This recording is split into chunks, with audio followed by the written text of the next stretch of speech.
तो लास्ट हम लोग पढ़े थे हार्ड डिस्क के पार्टीशन के बारे में, है ना। HDD पार्टीशन ये क्लियर हो गया। आज हम पढ़ेंगे विंडोज़ जो होता है। पहले मैं आपको विंडोज़ के बारे में बता दूंगा कि विंडोज़ क्या है, व्हाट इज़ द विंडोज़, है ना भाई। उस दिन क्लास में तुम नहीं आए थे ना।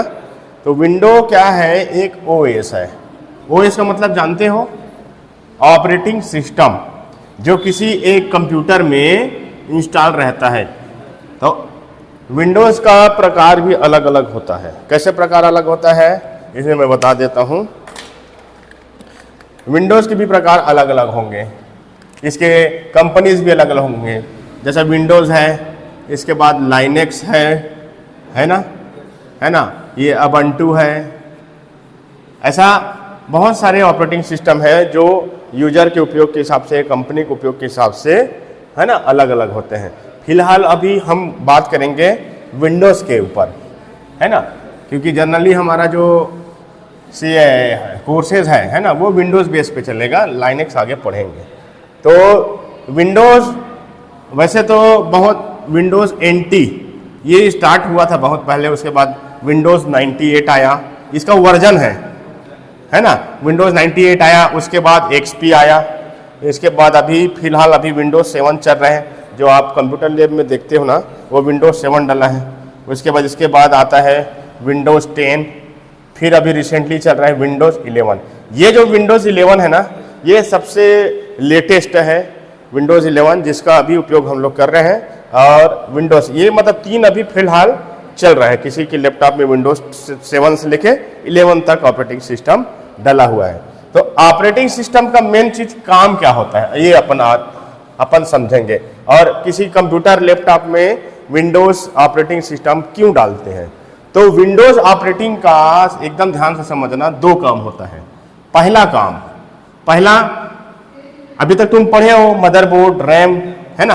तो जितने भी है ना CPU के जितने भी हार्डवेयर पार्ट्स हैं, हार्डवेयर पार्ट्स को है ना कंट्रोल करता है, वो कंट्रोल करता है। समझ आया कैसे कंट्रोल करता है भाई। जैसे तुम माउस लगाए, कीबोर्ड लगाए, या जो भी चीज तुम कंप्यूटर पे लगा रहे हो, तो वो डिटेक्शन का काम OS करेगा और वो CPU को बताएगा, मतलब प्रोसेसर को बताएगा वो कि क्या चीज लगा हुआ है, तभी तो मालूम होगा।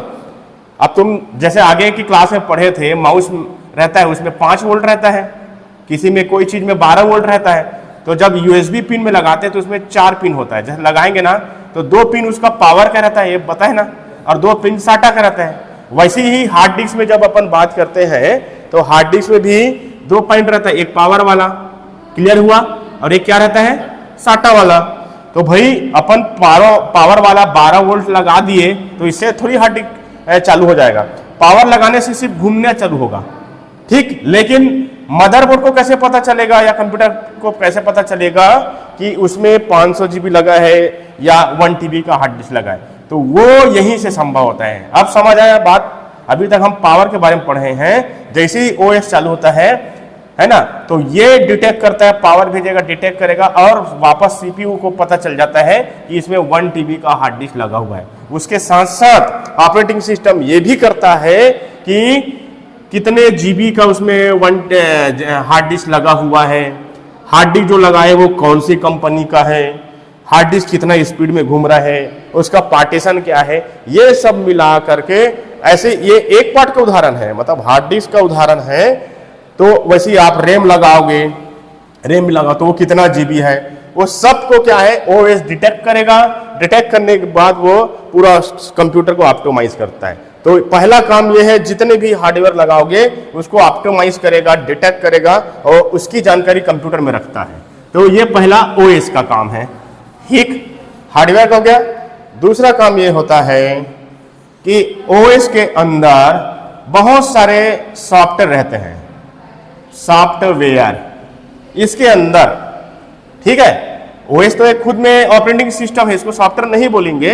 लेकिन जैसा तुम सॉफ्टवेयर का उदाहरण हो गया, वर्ड हो गया, चलाते हो, टेली हो गया, कोई भी जैसा टाइपिंग वाला, अगर जैसा आप चला रहे हो टाइपिंग वाला हो गया, है ना, गूगल क्रोम खोलते हो, है ना, ऐसे बहुत सारे उदाहरण हैं जो छोटे छोटे सॉफ्टवेयर डले रहेंगे वो ओएस के अंदर रहता है, तो उसकी भी जानकारी, उसकी भी कंट्रोल पावर, उसका कैसे खोलना है, कैसे बंद करना है, क्या होगा, ऑप्टिमाइज होगा, बंद करना है, सारा चीज यही कंट्रोल करता है। एक उदाहरण के तौर पे या इसको कहा जा सकता है, ये पूरे इस स्कूल का मतलब सीपीयू कंट्रोल जो बना हुआ है ना कंप्यूटर का, तो ये एक प्रिंसिपल है।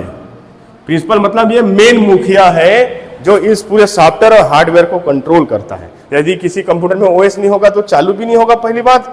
अगर चालू हो गया तो ये हार्डवेयर काम नहीं करेगा, हार्डवेयर काम कर रहे हैं तो कभी सॉफ्टवेयर काम नहीं करेगा। तो हमको देखना पड़ता है, जैसे आप आओगे है ना, अरे यार मेरा माउस नहीं काम कर रहा है, तो वो पहले देखना पड़ेगा कि हम लोग जब आते हैं तो चेक करते हैं कि वो हार्डवेयर का प्रॉब्लम है कि सॉफ्टवेयर पर। बस दो ही चीज हमको देखना पड़ता है, समझ गए।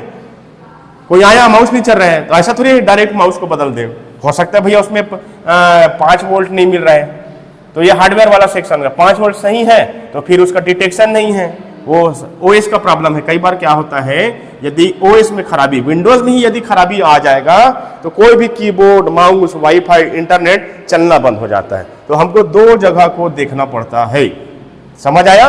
तो पहले भाग को हम देखेंगे हार्डवेयर को, अरे ये भी ठीक है यार, तो फिर अपन ओएस में देखेंगे कहीं इसमें खराबी तो नहीं है। क्लियर हुआ। तो ओएस का महत्व इतना है जो हार्डवेयर और सॉफ्टवेयर दोनों को चलाएगा। क्लियर हुआ, ये ध्यान में रखना, दोनों चीज को फाउंडिंग करना पड़ता है।